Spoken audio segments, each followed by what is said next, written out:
श्री सद्गुरु महाराज की जय। नमामि अमित ज्ञान रूपम कृपालम अगम बोध दाता सुबुद्धि निधि विशालम क्षमाशील यति धीर गंभीर ज्ञानम धर्म कील दृढ़ थीर समधीर ध्यानम जगत त्राणकारी अघारी उदारम भगत प्राण रूपम दया गुण अपारम नमो सद्गुरुं ज्ञान दाता सुस्वामी नमामि नमामि नमामि नमामि श्री सद्गुरु महाराज की जय। प्रातः स्मरणीय अनंत श्री विभूषित परमाराध्य सद्गुरु महाराज गुरुदेव महर्षि संत सेवी परमहंस जी महाराज, कोलकाता के प्रबुद्ध श्रोतागण, सत्संग प्रेमी महान भावों, माता एवं बहनों, गुरु भक्ति ने सरला माता और उपस्थित उनके स्वजन परिजन समस्त परिवारगण, आज हम लोग सरला माता के नवीन आवास में सत्संग कर रहे हैं। इनके विशेष श्रद्धा का और गुरु भक्ति का कमाल ही कहिए, जो इन्होंने विशेष आमंत्रण कर मुझे इस सत्संग के लिए बुलाया। बड़े अच्छे विचार के ये लोग हैं और गुरु के प्रति विशेष समर्पण भी है, विशेष आस्था भी है। और आज से नहीं, वर्षों से ये लोग गुरु महाराज के सानिध्य में रहते आ रहे हैं। आज भी गुरु के प्रति विशेष इनकी निष्ठा देखी जाती है और गुरु के आज्ञा का पालन भी करते हैं। जागर गुरु की भक्ति नहीं, संत महात्मा कहते हैं जिस घर में गुरु की भक्ति नहीं होती है और संत नहीं मेहमान, संत महात्मा जिस घर में नहीं आते हैं उस घर के लिए कहा गया है ताघर जम डेरा दियो जीवत भयो मसान। जिस घर में साधु महात्मा नहीं आते हैं, सत्संग नहीं होता है, वह घर श्मशान घाट के समान होता है। और जिस घर में साधु महात्मा आते हैं, सत्संग होता है, पूजा पाठ होता है, वह घर मंदिर के समान होता है और स्वर्ग के समान होता है। तो यहाँ जो नवीन घर बना हुआ है, नवीन आवास बना हुआ है, इसमें बराबर ये सत्संग करते रहेंगे। और माता जी तो ध्यानी हैं, ध्यान भी बहुत करती हैं, बराबर सत्संग ध्यान में ही लगी रहती हैं। तो इस घर में जैसे सोने में सुहागा होता है ना, वही ये घर तो सुंदर है ही। उस सुंदरता में सत्संग के कारण यह घर सुवासित भी हो जाएगा, सुगंधित भी हो जाएगा। इस घर में सुख और शांति समृद्धि भी विराजेगी, क्योंकि माता जी बराबर सत्संग करती रहती हैं वर्षों से। मैं कई एक बार आपके घर में सत्संग करने आया, राजस्थली में भी आया था कई एक बार, वहाँ भी आयोजन हुआ था। और माता जी ने बड़ी कृपा कर, बड़ा स्नेह देकर मुझे इस आवास में भी बुलाया। संसार में बहुत लोग होते हैं, लेकिन जिसको विशेष सम्मान देते हैं उसी को घर पर बुलाते हैं, ऐसे कोई घर पर नहीं बुलाते हैं किसी को। तो माता जी मुझे सम्मान भी बहुत देती हैं और मैं भी माता के ही समान, माँ के समान मानता आया हुआ हूँ, अभी तक मानता हूँ। और माता जी पुत्रवत स्नेह भी देती हैं मुझे। अब मुझे यहाँ आकर के एक पारिवारिक नाता रिश्ता जैसा महसूस होता है कि हम लोग सब एक परिवार के ही एक सदस्य हैं। तो मैं माता जी को भी प्रणाम करता हूँ। और यह जो घर है, यह घर सत्संगियों का घर है। हम बहुत दिनों से इस घर में आते हैं। जितनी माता जी की बहुएं हैं वो भी बड़े श्रद्धालु हैं और सत्संग के प्रति विशेष लगाव भी रखते हैं और विशेष भक्ति भी बहू के भी अंदर में देखा गया है। इनके जो सुपुत्र हैं वो भी बड़े सज्जन हैं और बहुत धर्मात्मा हैं। ये लोग कहते हैं कि जब धर्म करते हैं तो धर्म करने से धन भी होता है। बिनु धन धर्म न होई खगेसा। धर्म जब करते हैं तो धन होता है, जब धन को धर्म में लगाते हैं तो कहना ही क्या है। तो इस तरह से माता जी सत्संग में धन को भी लगाती हैं। यदा कदा जो गुरु निवास है, गुरु महाराज का आवास है, जो हम लोगों का सिद्ध पीठ है कुप्पा घाट, वहाँ भी इनका सहयोग रहता है और माता जी कुप्पा घाट दर्शन के लिए जाया भी करती हैं। इनके अंदर में ऐसी श्रद्धा है, मैंने देखा है। बीच बीच में ये तीर्थ समझ करके, गुरु तीर्थ समझ करके कुप्पा घाट भी बराबर जाती हैं। जबकि इतने बड़े आदमी के पास समय कहाँ, आजकल लोग व्यस्त रहा करते हैं। मोदी जी का ये डिजिटल इंडिया है। डिजिटल इंडिया में महात्मा लोग भी ऑनलाइन हो गए हैं, उनको भी फुर्सत नहीं है। सब के सब अपने कार्य में व्यस्त रहते हैं, सबको अपना अपना काम है। उस व्यस्तता से, उस व्यस्त जीवन से निकल करके कभी कभी जब आप गुरु स्थान में जाते हैं, सिद्ध स्थान में जाते हैं, संत के स्थल पर जब जाते हैं, कहता आपका भाग्योदय हो जाता है। लोग निकल नहीं पाते हैं, संस्कार बस निकलते हैं। लोग संत की कृपा बस निकलते हैं तीर्थ में जाने के लिए। कहाँ फुर्सत है, लोग कहाँ जा पाते हैं। तो यदि निकल पाते हैं, चले जाते हैं तीर्थों में या गुरु तीर्थ में, उनका सौभाग्य है। और जब हम संतों के शरण में जाते हैं, कुछ न कुछ उपलब्धियां होती हैं, कुछ न कुछ मिलता है। गएंगे संत के पास जाते हैं तो क्या मिलता है पता तो नहीं चलता है। कहते हैं संत के शरण में जाने से उनकी नैसर्गिक आभा मिलती है। कबीर साहब ने लिखा है, कबीर संगति साधु की जो गंधी को वास, जो कुछ गंधी दे नहीं तो भी बास सुवास।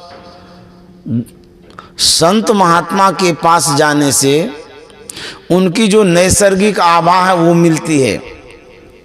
ये आभा क्या होती है? जितने प्राणी हैं सबके अंदर से आभाएं निकलती हैं। वह सूक्ष्म चीज़ है जो हम देख नहीं पाते हैं। साधु महात्मा के पास जाते हैं, उनके पास ज्ञान की आभा है, साधना की आभा है, सत्संग की आभा है, शांति की आभा है। तो जब उनके पास हम जाते हैं, उन आभाओं से हम प्रभावित होते हैं, आभूषित होते हैं। यह संत की विशेषता है।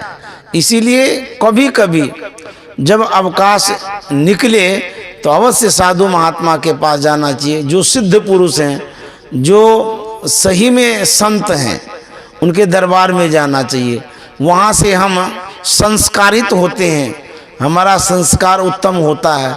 अथवा तीर्थों में हम जाते हैं, वह भी पवित्र स्थल है, वहाँ जाकर के हम संस्कारित होते हैं। तो इस तरह से जब हम जाते हैं तो हमारे जीवन में एक अच्छा प्रभाव पड़ता है। जब हनुमान जी माता सीता का पता लगाने जा रहे हैं, तो आप अभी सुन रहे थे ना पाठ में, सुंदरकांड में, जामवंत के बचन सोहाए। जामवंत एक अगवा थे, मुनीटर थे। जामवंत सभी टीम के संचालक भी थे। पूरे जितने बंदर भालू टीम था, उन टीमों के वो संचालक, वही मार्गदर्शन किया करते थे सीता माता का पता लगाने में। तो जो अभिभावक होते हैं, पेरेंट्स होते हैं या गार्जियन होते हैं, जिसको मालिक भी कहते हैं हम लोग, घर के जो गार्जियन होते हैं, उनकी विचारधाराओं को मानने से हमारे जीवन में सफलता मिलती है। जैसे जामवंत की बात को मान करके हनुमान जी काम कर रहे थे। हनुमान जी तो संत थे, सामर्थ्यवान थे, फिर भी उनको बनाया गया था मॉनिटर, टीम के अगवा, तो उनके वचन को मान करके वो जाते हैं, सफलता भी मिलती है। उसी तरह से हमारे जो जीवन में बुजुर्ग आदमी होते हैं, बड़े आदमी होते हैं, अभिभावक जिनको कहा जाता है, माता के रूप में हो, पिता के रूप में हो, गुरु के रूप में हो, शिक्षक के रूप में हो, जो भी हमारे विशेष लोग हुआ करते हैं, उनकी आज्ञाओं का पालन यदि करते हैं, आपके जीवन में अवश्य लाभ मिलता है, लाभ होता भी है। जैसे हम लोगों को यह सिखाया जाता है, हमारी संस्कृति की भी यह देन है कि अभिवादनशीलस्य वृद्धोपसेविनः चत्वारि बढ़न्ति आयुर्विद्या यशोबलम। हम लोग सुने होंगे, पढ़े भी होंगे कि अभिवादन करने से, प्रणाम करने से, किसी को हम जब सम्मान करते हैं उससे वृद्धि होती है, बढ़ता है। क्या क्या बढ़ता है? हमारी आयु बढ़ती है, जैसा ऋषियों ने कहा है। यह वाक्य ऋषियों का है, संस्कृत श्लोक है।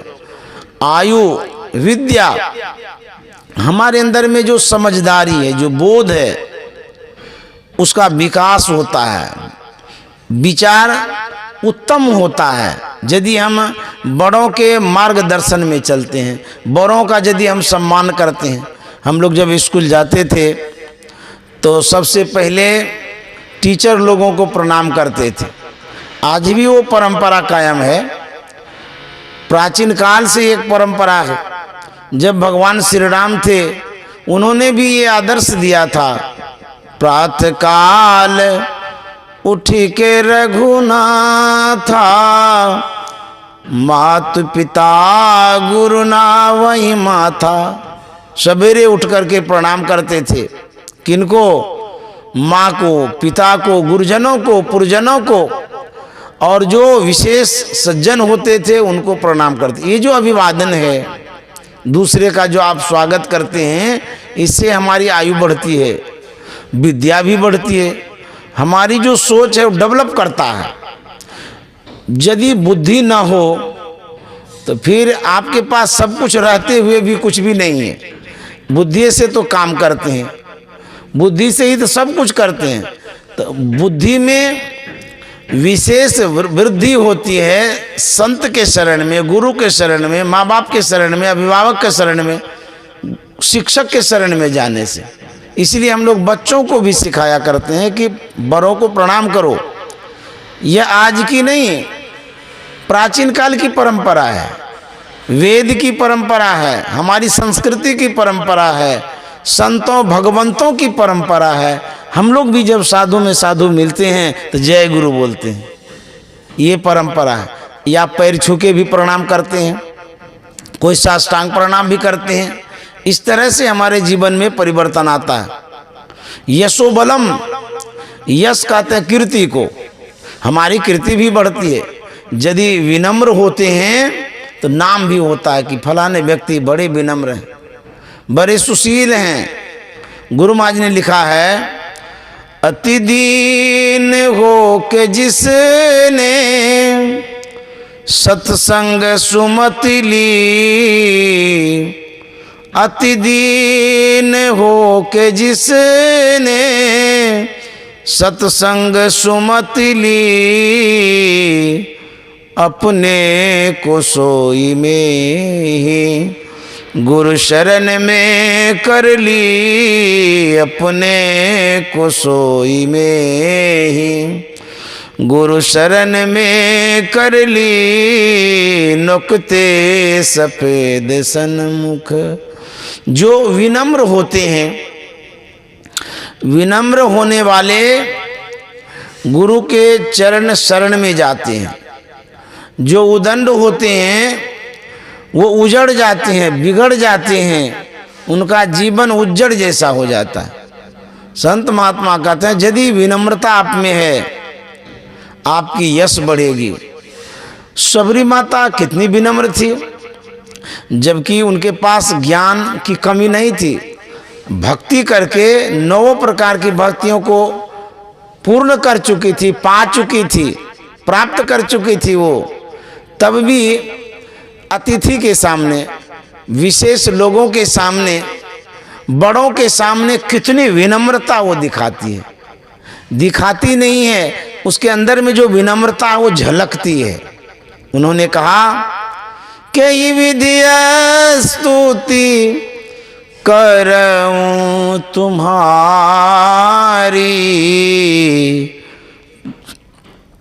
अधम जाति में जड़मति भारी, अधम ते अधम अधम अति नारी, तिन मह में मति मंद अघारी।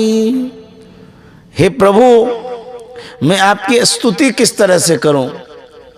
मुझे स्तुति भी करने नहीं आ रही है। कई विधि स्तुति करो तुम्हारी, अधम जाति में जड़मति भारी। प्रभु, मैं नीच कुल में उत्पन्न हुई हूं, अधम कुल में उत्पन्न हुई हूं, अधम जाति की हूं और जड़ बुद्धि वाली हूं। यह जो शब्द है इसमें विनम्रता झलकती है, इसमें सुशीलता है, शिष्टता है। जबकि सबरी माता जड़ बुद्धि वाली नहीं थी, लेकिन प्रभु के पास जब हम जाते हैं तो छोटे बन के जाते हैं। जब छोटे बन के जाएंगे, सुपात्र जब बनेंगे, तब उसमें वस्तुएं भी रखी जाएगी ढेर सारी।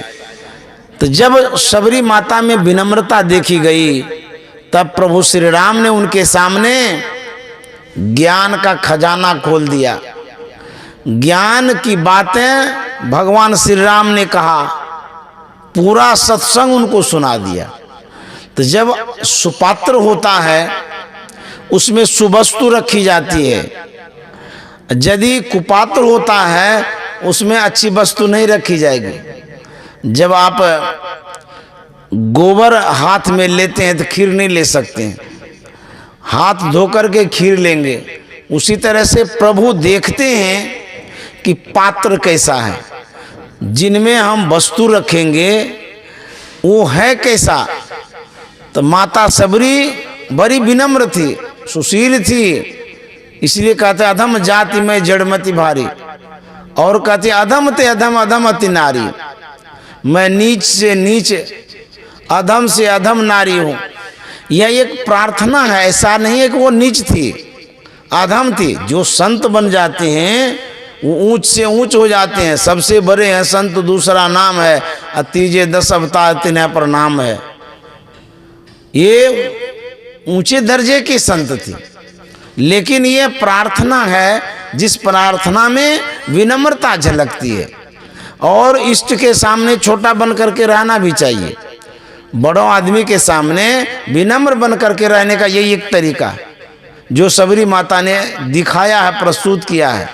इस तरह से बड़े आदमी जब आते हैं, अभिवादन करते हैं, प्रणाम करते हैं, कहते हैं मेरा बड़ा सौभाग्य है जो आप हमारे यहाँ पधारे। मैं बड़ा खुशनसीब हूँ, भाग्यशाली हूँ जो आप आए मेरे यहाँ, मेरे दरवाजे में आए, मेरे घर पर आए। आप जैसे अतिथि को पा करके मैं फूले नहीं समाता हूँ। यह एक प्रार्थना है। हमारे जो शब्द हैं, हमारे अंदर से वो शब्द निकलता है, और हम जिस तरह के होते हैं उसी तरह का शब्द निकलता है।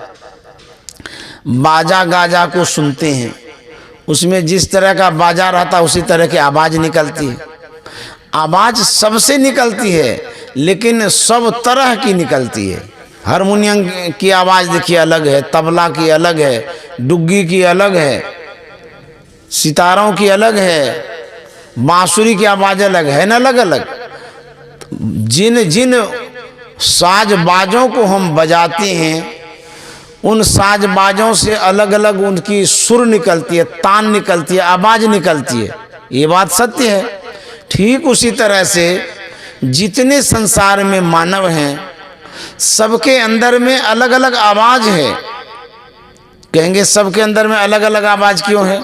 इसलिए अलग अलग आवाज है कि सब अलग अलग संस्कारों के हैं, अलग अलग स्वभावों के हैं, अलग अलग विचारों के हैं, अलग अलग भक्ति करने वालों की है। तो जिस संस्कार के जो होते हैं उनके अंदर से वैसी ही आवाज निकलती है। जिस स्वभाव के जो होते हैं उसके अंदर से वैसी ही आवाज निकलती है। तो हम जब किसी के सामने बोलते हैं वो हमारा विचार प्रकट होता है, विचार ही तो निकलता है। और विचार कैसा निकलता है? जैसा आपने बनाया है। जो कोई अपने विचारों को बनाता है उसी के अनुरूप वो व्यवहार भी करता है। विचार कैसा होना चाहिए? जैसा संतों का है, जैसा शास्त्रों में है, तो उसी के अनुरूप हम अपने आप को ढालते भी हैं। संत महात्मा विचार में परिवर्तन करने के लिए कहते हैं। एक लघु कथा है जो मैं सत्संग में कभी कभी कहा करता भी हूँ। एक कुंभकार था, मिट्टी बनाने, घड़ा बनाने वाला। मिट्टी से जो घड़ा बनाता उसको कुंभकार कहते हैं। वह थोड़ी सी मिट्टी लेता है, चाक पर चढ़ाता है और चाक को घुमाता है। वह आकार प्रकार देने ही वाला था। तब तक में उसकी धर्म पत्नी आ गई। जब उन्होंने देखा कि कुंभकार थोड़ी सी मिट्टी लेके कुछ बना रहा है तो पूछ बैठी कि अरे कुंभकार, इतनी थोड़ी सी मिट्टी लेकर के क्या बनाने जा रहा है? उन्होंने कहा कि मैं चीलम बनाने जा रहा हूँ। बोले क्यों? चीलम क्यों बनाने जा रहा है? बोले कि चीलम बेचेंगे, 2 पैसा होगा, कमाई होगी, इसीलिए मैं चीलम बनाने जा रहा हूँ। और गर्मी का मौसम है, चीलम जरूर बिकेगा। गांजा भांग जो बहुत पीता है जरूर बिकेगा। तो उनकी पत्नी ने कहा कि मेरी मानो, चीलम बनाना छोड़ दो, सुराही बनाओ। गर्मी का मौसम है, सुराही की बिक्री अधिक होगी, पैसा ज़्यादा होगा, मोटा पैसा कमाओगे। तो अपने विचारों को वो बदलता है। देखिए, विचार परिवर्तन होने से क्या होता, वही मैं कह रहा हूँ। आप अपने विचार के अनुरूप जीवन ढाले हुए हैं, ले जा रहे हैं जीवन को। व्यक्ति वैसा ही बनता है जैसा उनका विचार है, अथवा जिन विचारों को वो स्वीकार करता है वैसा ही बनता है। आप जो अभी यहाँ तक आए हुए हैं, ये आपका विचार का परिणाम है। आपका यदि विचार ना होता तो आज अभी सत्संग में नहीं बैठते। कहीं न कहीं मन में तो हुआ कि माता जी सत्संग करा रही हैं, जाते हैं सत्संग सुनेंगे, महात्मा लोग आए हुए हैं। अथवा आपके मन में वैसा ही उत्तम संस्कार पहले से है कि विशेष रुचि के साथ आप आए, नहीं बाबा आए, चलते हैं सत्संग करने। आपको यहाँ विचार ने लाया है, आपके संस्कार ने लाया है, आपकी सूझबूझ ने लाया है। आपके अंदर में जो गुण है उस गुण के कारण आप यहाँ पर बैठे हुए हैं। इसको उत्तम गुण कहते हैं, अच्छा विचार कहते हैं, उत्तम संस्कार भी कहते हैं। आपके अंदर में जो अच्छी समझदारी है उसी के कारण यहाँ पर बैठे हुए हैं। ये जो विचार है इसको उत्तम विचार कहते हैं। तो विचार में बदलाव लाना चाहिए, ये जनरली बात है, सर्वसाधारण की बात है। कोई रूढ़िवादी होता है जो पकड़ लेता है कि कहता ब्रह्मा का लकीर है, हम बदलेंगे ही नहीं, हम ऐसे ही करेंगे, ऐसे ही चलेंगे। तो संत महात्मा कहते हैं यदि आप शास्त्र और संत के विचार से सम्मत विचार नहीं रखते हैं तो आपका जीवन दुखकर होगा, सुखकर नहीं होगा। संत और शास्त्र का यदि विचार मिलता है तब आपका विचार बहुत उत्तम है, आपके जीवन में सुख होगा, शांति भी मिलेगी।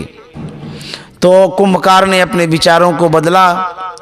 उनकी जो धर्मपत्नी ने कहा उनके विचारों को स्वीकार कर लिया। वही बता रहे हैं कि देखिए विचारों में परिवर्तन होने से क्या होता है,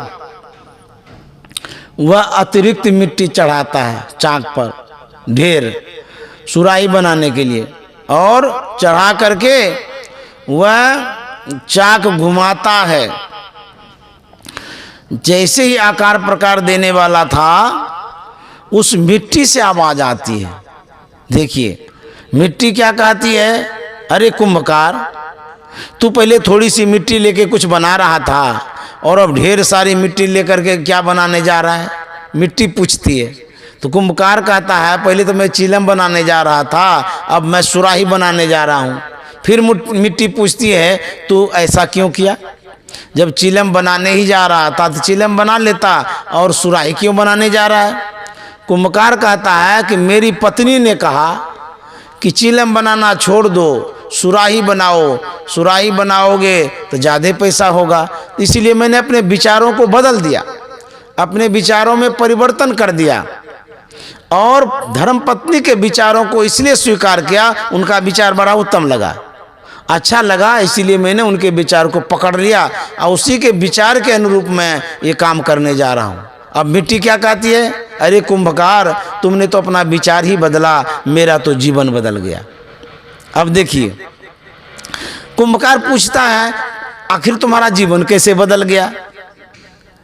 मिट्टी कहती है, यदि मैं चिलम बन जाती, लोग मेरे अंदर में आग लगाता, मैं स्वयं जलती और दूसरे के कलेजे को भी जलाती। वो भांग पीता है ना, गांजा भांग सब सोटता रहता है, तो कहते मैं स्वयं जलती, आग लगाता है चिलम में, और दूसरे के कलेजे को जलाती। अब मैं सुराही बनने जा रही हूँ, तुम सुराही बनाने जा रहे हो, मैं सुराही बन जाऊंगी, स्वयं शीतल रहूंगी, क्योंकि मेरे अंदर में शीतल जल रखा जाएगा। सुराही में तो शीतल जल ही रखा जाता है, मैं स्वयं शीतल रहूंगी, और जो जलपान करेंगे उनके कंठ को भी शीतल करूंगी। इसलिए मेरा जो जीवन बदला है वो आपके विचार ने बदला है। आपने विचार बदला तो मेरा जीवन बदल गया।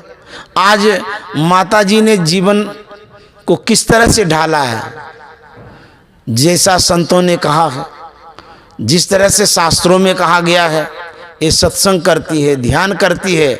गुरु महाराज के विचारों में अपने विचार को ढाल दिए, संत के विचारों में अपने विचार को ढाल दिए है। तो इन्होंने अपने विचार को छोड़ करके, अपने विचार को छोड़ और संत के विचार में मन को जोड़ दिए। इसी का परिणाम है जो मैं आज सत्संग यहाँ कर रहा हूँ। माता जी का विचार हुआ तभी तो मैं यहाँ आया हूँ, नहीं तो कैसे आता। तो इन्होंने कैसा विचार बनाया, जैसा संतों का विचार है, जैसा शास्त्रों का विचार है, जैसा सत्संग में विचार दिया जाता है, उन विचारों को इन्होंने स्वीकार किया, तो इनका विचार उत्तम बन गया। आज ये सत्संग ध्यान करती हैं संत के प्रभाव से, सज्जनों के संग के कारण ये सत्संग ध्यान करती है। इनके विचारों में जब परिवर्तन आया तो तब किनके विचारों में परिवर्तन आया, इनके सुपुत्रों के विचारों में भी परिवर्तन आ गया। सहयोग भी करता है कि माताजी जो करती हैं उसमें मदद करते हैं। जब तक उनका विचार इनके विचारों से नहीं मिलता है तो सहयोग कैसे करता है। माताजी आज सत्संग यहाँ करा रही हैं, यदि अच्छे पुत्र नहीं होते तो मना भी कर सकते थे, नहीं नहीं फालतू वाला काम है, सब मत कराओ, ये सब छोड़ दो।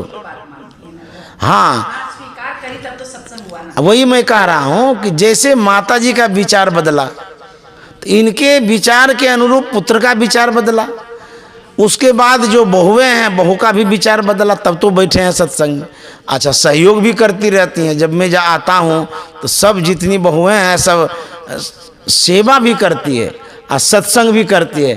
तो देखिए, जब हम विचारों में बदलाव लाते हैं, अपना तो परिवर्तन होता ही है, लेकिन साथ साथ परिजन का भी परिवर्तन होता है, जीवन बदलता है। हमारे गुरु महाराज ने जो अपने विचारों को बदला, कौन विचार बदल दिया? जो संसार में रहने का विचार था उसको बदला, संसार के चाल ढाल वाला विचार बदला, सत्संग स्वीकार किया, ध्यान स्वीकार किया, ईश्वर भक्ति को स्वीकार किया। तब न आज गुरु महाराज देखिए अपने को बना लिए संत के जैसा, और अपने को तो बनेवे किए, लाखों करोड़ों को भी बना दिए अपने जैसा। तो यदि उत्तम विचार होता है तो हमारे सानिध्य में जो आता है उनके भी अंदर यह विचार आता है। संग का प्रभाव पड़ता है। गुरु महाराज के प्रवचनों में मैंने पढ़ा था, जो सत्संग सुधा नाम करके किताब है, उसमें भी एक जगह एक बात लिखी हुई थी कि संग से कितना परिवर्तन होता है, कितना बदलाव आता है, कितना विचार बदलता है। यही मैंने पढ़ा था गुरु महाराज के प्रवचन में। गुरु महाराज कह रहे थे, मेरे चाचा जी के जो पिताजी थे उन्होंने एक सुग्गा पाल रखा था, अर्थात दादाजी हो गए। चाचा जी के पिता तो दादा ही न हुए। तो गुरु महाराज के जो चाचा जी के पिता दादाजी थे वो एक सुग्गा पाल रखे थे। सुग्गे को अपनी आवाज सुनाते रहते थे, सुग्गे को सिखाते रहते थे। हम जानते हैं कि वह जीव सुग्गा जो पैरोट है, तोता, ऐसा है कि हम जो कुछ सिखाते हैं बोलने के लिए सीख लेता है। देखिए, एक पक्षी है, अज्ञानी जीव है, लेकिन उनके अंदर में सीखने की कला है, मानव की आवाज को पकड़ता है। बहुत लोग घर में भी सुग्गा पालते हैं, पिंजरा में रखते हैं, खिलाते हैं, पिलाते हैं। माता सीता भी सुग्गा पालती थी, दूध भात खिलाती रहती थी। तो गुरु महाराज के चाचा के जो पिताजी थे वो भी सुग्गा पालते थे, वो सिखाते भी रहते थे। एक बार उनके ही घर में चोर आ गया। चोर प्रवेश करता है चोरी करने के लिए। जानते हैं, हम लोग भले बेखबर सो जाते हैं, लेकिन जानवर, पशु पक्षी बड़ा वफादार होता है। अब देखिए, मानव उतना वफादार नहीं होगा जितना कि पक्षी होता है। वह सुग्गा आहट से पहचान लेता है कोई आया है। सुग्गा को भी ये ज्ञान है कि हमारे जितने मालिक हैं, हमारे जितने परिजन हैं, सब सो गए हैं, लेकिन कोई अनजान आदमी आया है, अलग का आदमी आया है, बाहर से कोई आया है। जानते वो सुग्गा शोर मचाता है। किस आवाज में? देखिए, उसको जो सिखाया गया था वो सुग्गा क्या बोलता है? बाबा हो चोर आया, बाबा हो चोर आया। खूब जोर जोर से बोलने लगा। तो जैसे ही बोला ना बाबा हो चोर आया, उसको सिखा दिया था, तो सब जगह, जैसे ही जगह चोर भाग गया। अब देखिए, एक सुग्गा है जिसके जीवन में परिवर्तन हो जाता है सिखाने से। हम लोग तो मानव हैं, विवेकशील प्राणी हैं, हम लोगों को जो सिखाया जाता है सीखते हैं। लेकिन जो जड़ जीव है, जो रूढ़िवादी है, हठधर्मी है, जो कट्टरवादी है, वो स्वीकार नहीं करेगा। समझ गए? उनके अंदर में ये बात घुसबे नहीं करेगी। एक संस्कृत श्लोक है, भारो विवेकिन शास्त्रम भारो ज्ञानं चरागिनः अशांतस्य मनोभारो भारो नात्मविदो वपुः। इसमें कहा गया है, भारो अविवेकिन शास्त्रम, जो अविवेकी है उसको शास्त्र की बात कहिएगा तो उसको भारी जैसा लगेगा। क्या बतलाते रहते, हमको कुछ समझ में नहीं आता, दिमाग में नहीं घुसता है, ऐसे बोलेगा। उसको भारी जैसा लगता है। क्यों? तुलसी पुरबिला पापते, तुलसी पुरबिला पापते हरि चर्चा न सुहाय। जैसे ज्वर के ताप से भोजन की रुचि जाए। क्यों उसको नहीं सुहाता है? तुलसीदास जी महाराज कहते हैं, जैसे जिस किसी को भी ज्वर आ गया हो, बुखार, फीवर, उनको भोजन की रुचि खत्म हो जाती है। बोलते हैं ना कि हमको खाने का मन नहीं करता है, कुछ भी स्वाद नहीं लगता है। जो स्वाद ग्रंथियां हैं, अधिक ताप के कारण, बुखार के कारण, गर्मी के कारण स्वाद ग्रंथि बिगड़ जाती है। टेस्ट जो लेते हैं ना हम लोग, नमक का, खट्टा का, मीठा का, चरफरा का, ये स्वाद ग्रंथि के कारण पता चलता है। और जब अधिक गर्मी बढ़ जाती है शरीर में, बुखार आ जाता है, तो बुखार क्या है? गर्मी है तो है, ताप। तो कहते हैं उससे हमारी लाड़ ग्रंथियां, स्वाद ग्रंथियां खराब हो जाती है। जैसे बुखार चढ़ने से भोजन का स्वाद चला जाता है, ठीक उसी तरह से पिछले जन्म का जो पाप है, जो ताप है, संताप है, उसके कारण ईश्वर भक्ति की रुचि नहीं होती है, ईश्वर झुकाव नहीं होता है, अच्छा ही नहीं लगता है भजन सत्संग ध्यान। कहते हैं तुलसी पुरबिला पापते हरि चर्चा न सुहाय, जैसे ज्वर के ताप से भोजन की रुचि जाए। शास्त्र की बात लोगों को अच्छा इसलिए नहीं लगता है। भारो ज्ञानं चौरागिना, ज्ञान की बात आप कहिए, लेकिन उसको अच्छा नहीं लगता जो रागी है। रागी कहते हैं जो आसक्त है विषय के प्रति, संसार के प्रति, धन, कुल, परिवार, जाति, समाज के प्रति जो आसक्त हो गया है, जिसको संसार ही अच्छा लगता है, विषय ही अच्छा लगता है, उसको ज्ञान अच्छा नहीं लगेगा। कहते हैं भारो ज्ञानं चौरागिना, अशांतस्य मनोभारो, जो अशांत है अर्थात जिसको टेंशन हो गया है, बहुत जो चिंतित रहते हैं, कहता है उसका स्वयं जो मन है भारी हो गया है। कहते हैं हमको कुछ भी अच्छा नहीं लगता है, अभी हम बात भी नहीं करेंगे, हमको टेंशन हो गया है। उनका मन भारी जैसा हो गया है। कहते हमारा मन भारी जैसा लगता है, ये टेंशन के कारण। हम यदि संसार के कामों को इतना सिर पर उठा लेंगे जितना कि संभल नहीं सकता हो, तो टेंशन तो होगा। उतना ना अपने मन पर भार डालिए कि मन ही फेल हो जाए, बुद्धि ही फेल हो जाए, विचार ही फेल हो जाए। हम काम करते हैं, लेकिन इस पर वजन उतना देना चाहिए कि हमारी बुद्धि काम करे। एक एक आदमी बहुत काम ले लेता है, यहाँ का काम, वहाँ का काम, ये काम, वो काम, सैकड़ों काम। दोस्त से बात करना है, कारोबार का काम करना है, वहाँ भी दिमाग लगाना है। यदि आपके शरीर में न्यूट्रिशन की कमी हो जाएगी, तो ये जो मन काम करता है ना, बैठ जाएगा।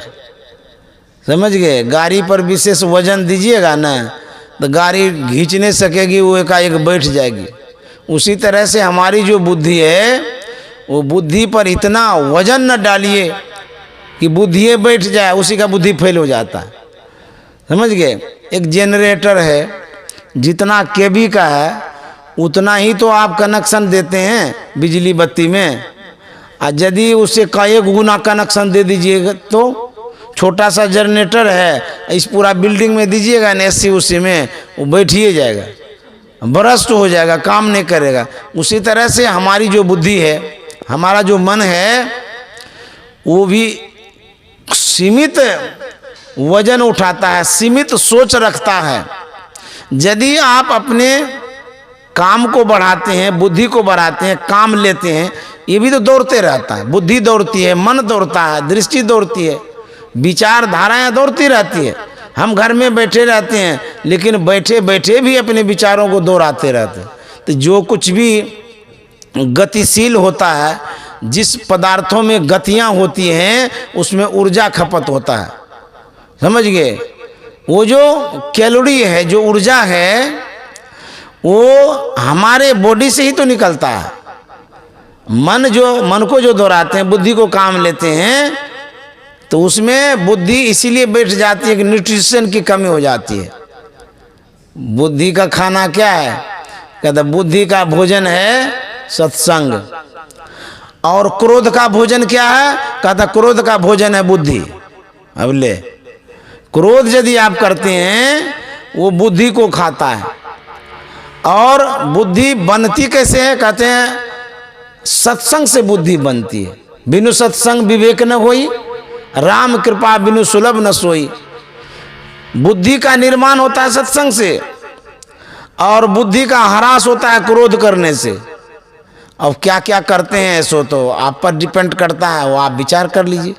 हम क्यों कहेंगे किसी को कोई क्रोध करता है, हमको क्या पता, या हम क्यों कहेंगे किसी की बुद्धि कम हो गई है। लेकिन ये विचार है, जो विचार संतों ने दिया है उन्हीं विचारों को बताता हूँ कि जो क्रोध करेंगे बुद्धि का ह्रास होगा, कमी हो जाएगी बुद्धि, उसका दिमाग फिर काम नहीं करेगा। अब रोज क्रोध करते रहिए, खिलाते रहिए उसको बुद्धि, अब बुद्धि खा करके क्रोध मोटा हो जाएगा, आपकी बुद्धि कमजोर हो जाएगी। फिर बुद्धि को बढ़ाने के लिए क्या करना होगा, कहते इसका आहार है सत्संग, बुद्धि का भोजन ही सत्संग है। यदि सत्संग देते रहेंगे, देखिए अच्छा अच्छा न्यूट्रिशन जब शरीर में देते हैं, पौष्टिक आहार, शरीर में बल बना रहता है, ताकत बना रहता है। उसी तरह से बुद्धि के लिए अच्छा न्यूट्रिशन है सत्संग और ध्यान, ये दो चीज है। ये पौष्टिक आहार है, सत्संग और ध्यान। यदि दो देते रहेंगे, आपकी बुद्धि प्रबल होगी, मजबूत होगी, सुदृढ़ होगी। आपकी जो सोच होगी अद्वितीय सोच होगी, अद्भुत सोच होगी, अलग सोच होगी सबसे। इसलिए बुद्धि को स्ट्रांग बनाना चाहते हैं, मजबूत बनाना चाहते हैं, सत्संग की आवश्यकता है। ये गोस्वामी जी ने लिखा है कि जब तक सत्संग नहीं करेंगे तब तक बुद्धि नहीं होगी। अब आप पर निर्भर करता है कि आप साग सत्तू खा करके जीवन बिताना चाहते हैं या ड्राई फ्रूट्स खा करके। अब जिसके पास जैसा साधन होगा वैसे ही तो खाना खाएंगे, या जिसके पास जैसी सोच होगी तद अनुरूप ही तो भोजन करेंगे। अभी माता जी बैठी हैं, उनके परिजन बैठे हैं, सोच के कारण ही तो बैठे हैं। आप न्यूट्रिशन ले रहे हैं, उत्तम न्यूट्रिशन, उत्तम पौष्टिक आहार, जिसको लेकर के हमारी बुद्धि मजबूत होगी, स्ट्रांग होगी, हमें शांति मिलेगी। इसलिए कहते हैं भारो ज्ञानं चौरागिना अशांतस्य मनो भारो, भारो नात्मविदो वपु। जो आत्मज्ञानी नहीं है उसके लिए शरीर भार है। एक एक आदमी को देखिएगा, जब बहुत दुखी होता है, टेंशन में होता है, अपने शरीर को समाप्त कर देता है, विष खा लेता है, मर जाता है, गंगा जी में कूद जाता है, ट्रेन के नीचे चला जाता है। क्यों? बुद्धि की कमी के कारण, आत्मज्ञान की कमी के कारण, शरीर के महत्व को नहीं समझने के कारण ऐसा करता है, सुसाइड कर लेता है। ये कमियां हैं हमारे अंदर में। जब बीमार हम होते हैं तो अच्छे डॉक्टर के पास जाते हैं उपचार के लिए, तो डॉक्टर सलाह भी देता है, समझाता भी है और सही औषधि भी देता है। उस औषधि को, उनके सलाह को मान करके हम स्वस्थ भी हो जाते हैं। ऐसा करते हैं हम लोग। ठीक उसी तरह से सद्गुरु वैद्य बचन विश्वासा, संयम यह न विषय कर आशा। कहते हैं सद्गुरु भी वैद्य होते हैं, मानस रोगों को ठीक करने वाले सद्गुरु होते हैं। हम मन से ही तो बीमार होते हैं, शरीर से बीमार होते हैं तो डॉक्टर ठीक करता है। अब मन से जब बीमार होते हैं तो कौन डॉक्टर ठीक करेगा? क्यों? मन को ठीक करने की औषधि डॉक्टर के पास नहीं है, तो किनके पास है? संत के पास। क्यों? मन की जाने सबे गुरु, कहाँ छिपावे अंध। संत सदगुरु मन की बात जान जाते हैं। इसलिए संत शरण जो परा, ताही का लगा ठिकाना, और कहीं नहीं कुशल सकल बैराट चबाना। संत के शरण में जब जाते हैं तब जीवन का ठिकाना लगता है। जब तक संत के शरण में नहीं जाएंगे तब तक ठिकाना नहीं लगेगा। हम लोग रामायण के प्रसंगों से प्रेरित हैं, प्रभावित हैं और बखूबी जानते हैं उस प्रसंग को, क्योंकि रामायण कहीं न कहीं, कभी न कभी सुने होंगे या पढ़े भी होंगे। इस घर में भी रामायण है जिसका पाठ भी होता होगा, तो उसमें आप गौर करिएगा बात पर। जब सीता माता को दुख होता है, दुख का बहुत कारण होता है जीवन में, सबके जीवन में दुख होता है। ऐसा कोई व्यक्ति नहीं जिसको दुख ना हो। संतों ने कहा तन धर सुखिया काहू न देखा, जो देखा सो दुखिया हो, सभी दुखी हैं। सीता माता विपत्ति में पड़ जाती है, उसका अपहरण हो जाता है, हरण हो जाता है, रावण उसे लेकर के चला जाता है, चुरा करके जाता है, बता के नहीं ले जाता है, और उस जगह ले जाता है जिस जगह कोई पहुंच नहीं सकता है, किसी की पहुंच नहीं हो। अच्छा मान लिया जाए कोई वस्तु आपका चुरा लिया हो, वो आपको पता ही नहीं कौन लिया है, नहीं लिया है, कहाँ रखा है, तो कैसे ढूंढिएगा? सीता माता को किसने लिया, किसने चुराया, या सीता माता कहाँ गई, कहाँ किसी को पता था? ढूंढते ढूंढते पता चला था। उसी तरह से सीता माता को ले गया, लंका ले गया, छिपा के रखा, अंतपुर में कैंपस में रखा गया, घेराव में। कितनी विपत्ति आई, हद से ज्यादा। सीता माता यहां तक सोच रखी थी कि अब हम रहेंगे नहीं, जिंदा मर जाएंगे। वहां जो एक राक्षसनी थी त्रिजटा, उनसे उनका विचार मिलता था। देखिए राक्षसनी है लेकिन उनके अंदर में भी अच्छा संस्कार था। रावण उसको रखा था पहरा पर, लेकिन सीता माता का हेल्प वो करती थी, मदद करती थी। देखिए किसी भी जाति में हो, सब में अच्छा अच्छा संस्कार भी होता है। कौवा में भी तो अच्छा संस्कार हुआ, काकभूषुंडी जी महाराज कहलाए। गरुड़ में भी तो अच्छा संस्कार हुआ, जो गरुड़ जी महाराज कहलाए। जाति में भी देखिए चमार में हुए रविदास जी महाराज, डोम में हुए सोपत जी महाराज।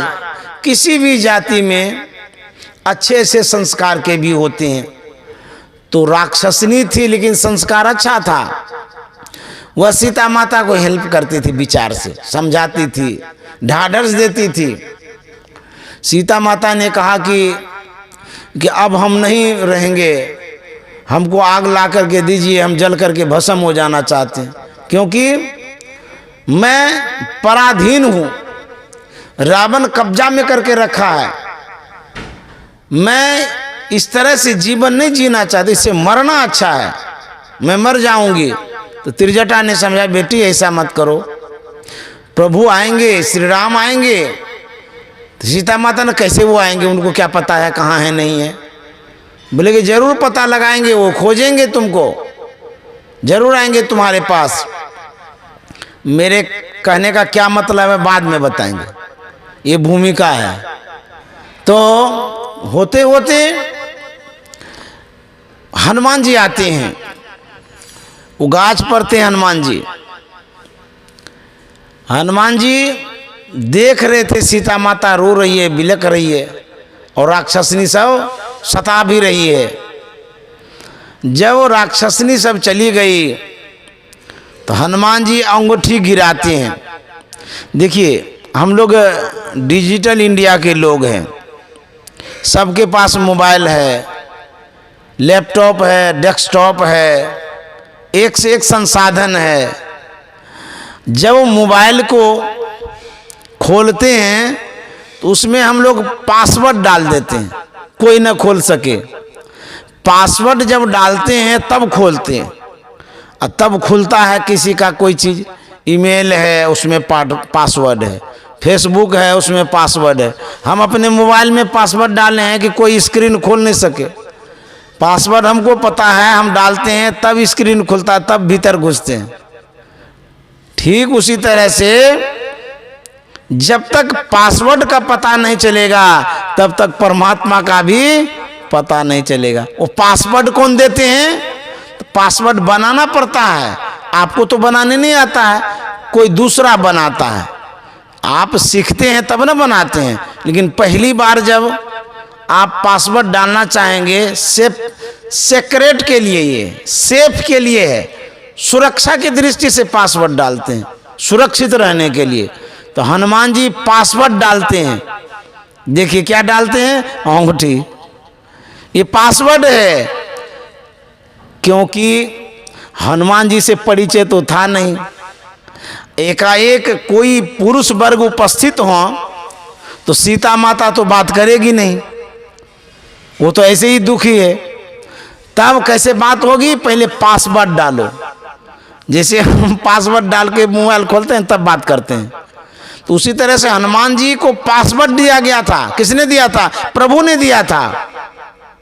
इसलिए दिया था जो जीव दुखी है, कष्ट में है, संकट में है, उस जीव के लिए पासवर्ड है। यदि प्रभु का पासवर्ड न मिले तो फिर वो प्रभु से और जीव से एकता नहीं होगी, मिलन नहीं हो सकता है, भेंट नहीं होगी। लेकिन पासवर्ड परमात्मा बनाते हैं, अब पासवर्ड देने का काम जो है संत से करवाते हैं। तो हनुमान जी संत थे, तो जब संत आते हैं तब सुख आता है और दुख दूर हो जाता है। हनुमान जी अंगूठी गिराते हैं, माता सीता जी अंगूठी को देखती है, उनको बड़ा आश्चर्य होता है, ये अंगूठी, ये तो अंगूठी प्रभु श्री राम का है, लेकिन यहां कैसे आएगी ये अंगूठी? आकाश से उड़ के तो नहीं आएगी, आखिर आया कैसे है? वही पासवर्ड था। अब बुझिए, पहचान के लिए अंगूठी दिया गया था कि हनुमान जी ने कहा था मैं सीता माता के पास जाऊंगा तो परिचय कैसे होगा, पहचान कैसे होगा? प्रभु श्री राम ने कहा था कि मैं पासवर्ड देता हूं तुमको, जीव और पीव के मिलने का वो पासवर्ड है। क्या था उसमें लिखा हुआ? श्री राम। जब तक राम का पासवर्ड नहीं मिलेगा तब तक प्रभु के पास जा नहीं सकते हैं। तो भगवान ने पासवर्ड दिया था, वो पहचान, प्रतीक, चिन्ह दिया था। तो जैसे सीता माता ने देखा ये तो पासवर्ड है प्रभु से मिलने का, ये तो प्रभु का पासवर्ड है। आप लोग जब विदेश जाते हैं, जाते ही होंगे, आप लोग गए भी होंगे, तो विदेश जब जाते हैं तो वीज़ा बनवाते हैं। पहले पासपोर्ट बनाते हैं, उसके बाद वीज़ा बनवाते हैं। तो ये एक परिचय है, उसका चेकिंग होता है। मैं भी आज आ रहा था सूरत से कलकत्ता, सूरत एयरपोर्ट पर बहुत चेकिंग हुआ, कई एक जगह चेकिंग हुआ, तब जाकर के हमको हवाई जहाज में घुसने दिया। अच्छा, जब तक उसके मनोनुकूल साफ सुथरा आप नहीं होंगे तब तक हवाई जहाज में घुसने नहीं देंगे। एक बार हमको पूछता है कि आपके बैग में क्या है? बोले हमारे जरूरी का सामान है, मैं तो साधु हूँ, मैं क्या बैग में लेकर के जाऊँगा? बोला अच्छा ठीक है, जाइए जाइए। तो अनावश्यक चीज़ नहीं ले जा सकते हैं। तो मुझे भी रोका गया था। सीता माता को जब वो मिला तो देखने लगी इधर उधर, क्या है, कहाँ से आया, नहीं आया। फिर हनुमान जी देख लिए कि अब पासवर्ड डालने के बाद सीता माता को विश्वास हो गया कि प्रभु का ये पासवर्ड है, अंगूठी प्रभु ने ही भेजा है, और जैसे भी आया हो ये तो हमारी अंगूठी है, भगवान श्री राम की अंगूठी है। पहचान हो गई। अब कंप्यूटर खुल गया, मोबाइल ओपन हो गया। अब क्या होता है? हनुमान जी प्रत्यक्ष हो जाते हैं, संत सामने आ गए। जैसे ही संत सामने आए, परिचय होगा ना। पहले सीता माता ने पूछा था कि आप कौन हैं? उन्होंने कहा था मैं भगवान श्री राम का दूत हूँ, हनुमान, आपका सुपुत्र। बोले आप यहाँ कैसे आ गए?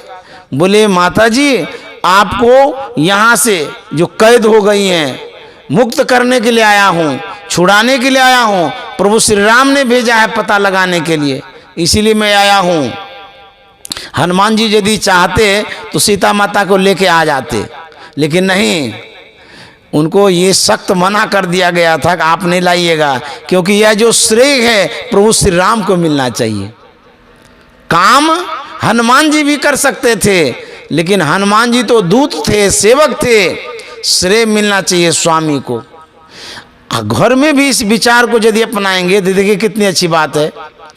हम जिस काम को कर सकते हैं उसका श्रेय यदि हम अपने पेरेंट्स को देते हैं, अभिभावक को देते हैं, तो आपकी विशेषता है, ये महत्ता है, आप विशेष व्यक्ति बन जाते हैं। तो हनुमान जी कर सकते थे लेकिन नहीं किए। तब परिचय हुआ, बातचीत हुई। तो जानते हैं जैसे ही हनुमान जी से अर्थात संत से दुखी सीता माता का मिलन होता है, उसका दुख दूर हो जाता है। उसी तरह से जब संत महात्मा आते हैं तब जाकर के हमारे दुख का अंत होता है। तो सत्संग कराने से इस तरह से हमारे जीवन में दुख दूर भी होता है, संकट दूर भी होता है। और कबीर साहब ने क्या लिखा है, दुख दरिद्र निकट नहीं आवे, दुख दरिद्र निकट नहीं आवे, पाप गगरिया फूटे भरम गर टूटे, पाप गगरिया फूटे भरम गर टूटे, करु सतसंग भरम गर टूटे, बिनु सतसंग किए दुख पावे, बिनु सतसंग किए दुख पावे, पकड़ी पकड़ी जम लूटे भरम गर टूटे, पकड़ी पकड़ी जम लूटे भरम गर टूटे, करु सतसंग भरम गर टूटे। यदि सत्संग करेंगे आपका दुख जरूर दूर होगा। ये संतों ने कहा है, शास्त्रों में भी लिखा है कि सत्संग करने वाले के जीवन में सुख आता है और दुख दूर हो जाता है। हम लोगों को बराबर ऐसे ही सत्संग करते रहना चाहिए। इस घर में तो सत्संग होता ही है, माता जी करती रहती हैं। आप सबों को बहुत बहुत धन्यवाद, साधुवाद, जो आपने मुझे बुला करके सत्संग कराया। मुझे जैसा कहने आता था मैंने कहा, जो स्मरण में बात थी वो मैंने सुना दिया। और माताजी बड़ी श्रद्धा से बुलाई इस नवीन घर में। अभी तक सत्संग तो नहीं हुआ था, कोई साधु नहीं आए थे, पहला बार ये सत्संग हो रहा है। मैं इस आवास में रहने वाले को बहुत बहुत साधुवाद, धन्यवाद देना चाहूँगा। वो सुख से रहें, शांति से रहें और सत्संग ध्यान करते रहें। माताजी यहाँ तो रहती ही हैं, गुरु महाराज की असीम अनुकंपा है और बनी भी रहे। यह घर बड़ा सुंदर लगा। जैसे ही मैं प्रवेश किया तो कमरा खोजने में मुझे दिक्कत हो गई, मैं किधर जाऊं। वहाँ तक तो आ गया लिफ्ट से, लेकिन मुझे ये पता नहीं चल रहा था किधर मैं घुसूं। ऐसा बना हुआ है कि अनजान आदमी को भूल भुलैया जैसा लगता है। अच्छा, बाथरूम का जो दरवाज़ा मैंने देखा, बड़ा आश्चर्य है। मुझे ये नहीं लगा कि वो बाथरूम का दरवाज़ा है। इतना सुंदर दरवाज़ा है, जैसे कि पूजा घर सब में सुंदर दरवाज़ा लगा था वैसा लगा हुआ है। और आवास बहुत सुंदर, बड़ा बड़ा कमरा है, कितनी जगह है इसमें, इतना सुंदर लगता है, मन खुश हो जाता है देख करके इस आवास को। वो इंद्रप्रस्थ जैसा लगता था इंद्रप्रस्थ जो भूल भुलैया वाला नहीं था, उसी तरह से मैं जब आया तो भूल ही गया। तो भाभी जी बताई कि वैसे यहाँ पर आपका कमरा है, तो मैं वहाँ गया। तो ये बहुत सुंदर घर है। हाँ हाँ, तो इधर कांच, तो हम नहाने वाला में घुस गए, तो हम कांच को ऐसे करे खोलने के लिए, हाँ, तो बुखला गए। वही तो तो फिर हम बाहर निकले, हम बोले ये दरवाजा है भैया। हाँ, तो अपने बुखला गए। वही तो कहते हैं। कांच कुछ समझ में नहीं आया हमको। तो बहुत सुंदर घर है और देखने में भी सुंदर है, जगह भी अच्छी है।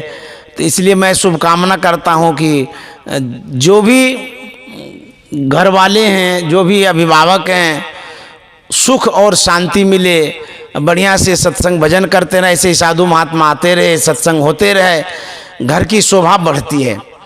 और खाली आप लोग ही रहेंगे तो हम लोग कहाँ रहेंगे।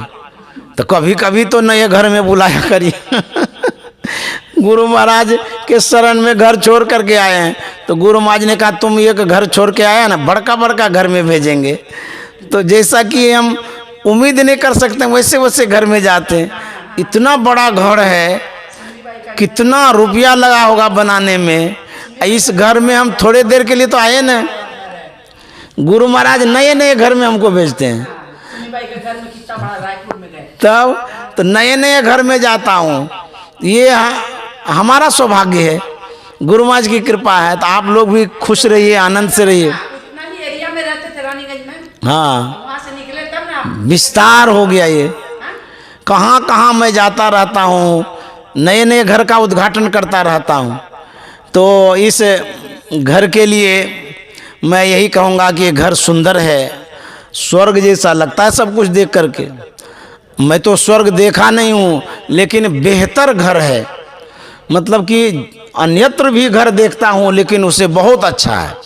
तो इस घर में सुख शांति विराजेगी, क्योंकि साधु महात्मा आकर के जब सत्संग करते हैं तो चार चांद लग जाता है। तो आप लोग खुश रहिए, आनंद से रहिए, उमंग से रहिए। गुरु महाराज की खूब कृपा बनी रहे, सब के सब आनंद मगन से रहें। श्री सद्गुरु महाराज की जय। अब मैं वाणी में विराम देना चाहूँगा। इन्हीं शब्दों के साथ सत्संग समाप्त करता हूँ। श्री सद्गुरु महाराज की जय।